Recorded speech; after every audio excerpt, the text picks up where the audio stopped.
Hi everybody, I'm Ryan. Today we're going to talk about Domain Ramp in Standard, which while receiving essentially 0 cards out of the newest set, is still a powerhouse in Standard format. So we're going to go over the cards, how to play the deck, the overall strategy of the deck, and let's do it.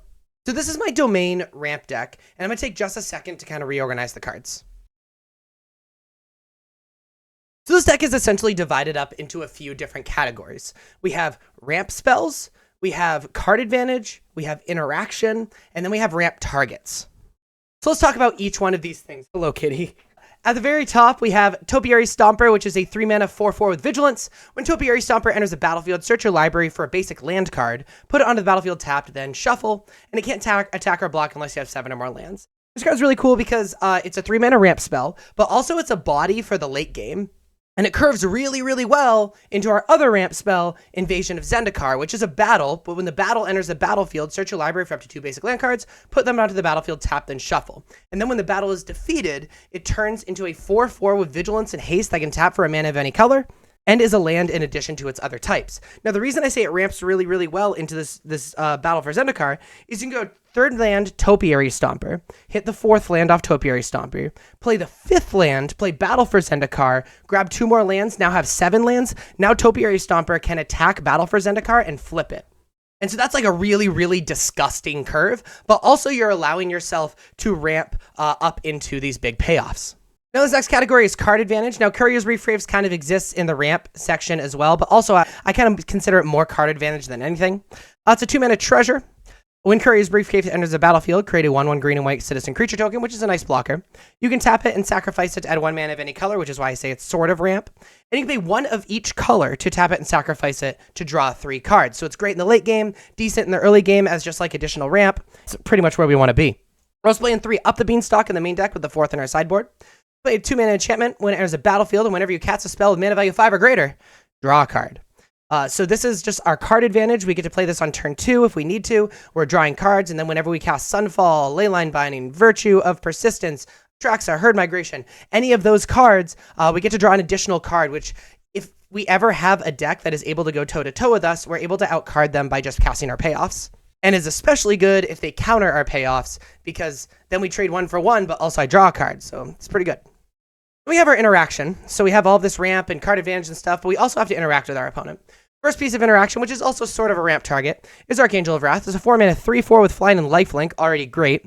However, you can kick it for a black and or a red, and for each time you kick it, it deals 2 damage to any target. So Archangel of Wrath is great against aggro, it kills creatures, also very good. Also really good alongside of Invasion of Zendikar, 4th land Invasion of Zendikar, grab 5 and 6.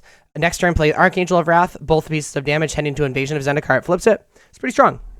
Playing a 1 of Go for the Throat, just 2-mana removal, destroy target non-artifact creature, not much to say about that.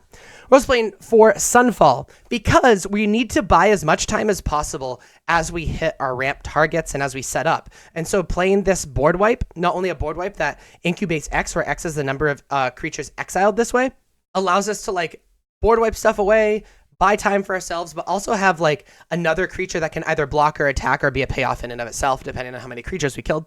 Playing for Leyline Binding, this is one of the big payoffs for being 5 colors. Leyline Binding effectively is a 1-mana O-ring. Exile target non-land permanent an opponent controls until Leyline Binding leaves the battlefield. Playing 3 Virtue of Persistence. Virtue of Persistence goes on an adventure for 2 mana to give a creature -3/-3 till end of turn, and you gain 2 life, so great removal spell. But also you can cast it on its other side from adventure, where at the beginning of your upkeep, put target creature card from your graveyard on the battlefield under your control. So really we're playing this for the removal aspect of it, but also it's kind of a just win in the deep, deep late game, already having a Traxxas or 2 in our graveyard or Archangel of Wrath or whatever, and we just get infinite value off of just like casting it off of the adventure. Playing 3 Atraxa Grand Unifier. It is 7 mana, 7/7, Flying, Vigilance, Death Touch, Lifelink. When it enters the battlefield, to reveal the top 10 cards of your library. For each card type, you may put a card of that type from among the revealed cards into your hand, put the rest in the bottom of your library in a random order. So great target, great attacker. If it's not answered, you just win. But also, it draws anywhere between 4 and 6 cards in this deck, and that is just disgusting. Especially in a deck that we just are just gonna windmill slam these haymakers after we hit our 7th land. And we're playing Herd Migration. Herd Migration is another card that is played for 2 different reasons. So we can cast it for 7 mana to create a 3/3 green beast creature token for each basic land type among lands you control, which in this deck means we get 5/3 beasts for 7 mana, which is an excellent payoff.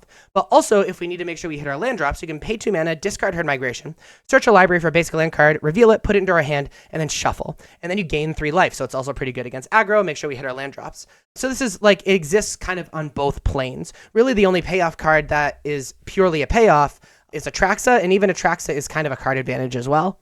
So you're going to be ramping, you're going to be drawing cards, you're going to be making sure you don't die, and then you're going to be windmill slamming your payoffs and just overwhelm your opponent with power.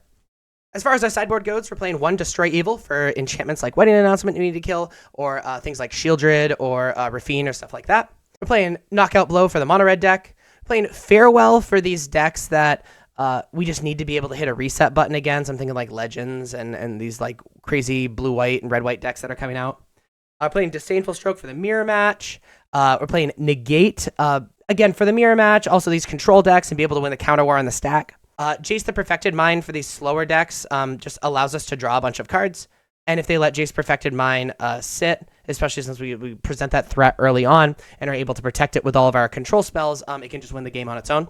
Playing 3 Duress for these control decks in the mirror match and stuff like that. Playing the Up the Beanstalk against decks that we might have to grind against. And then we're playing 2 Obstinate Baloth for aggressive decks and Liliana the Veil decks. That is Domain Ramp in Standard. If you like these deck overview videos, please be sure to like and subscribe. Check me out on social medias. Links are above me and in the description, especially on Discord and Twitter. Please join the communities there. Thank you all so much for watching. I'll see you next time. Bye-bye.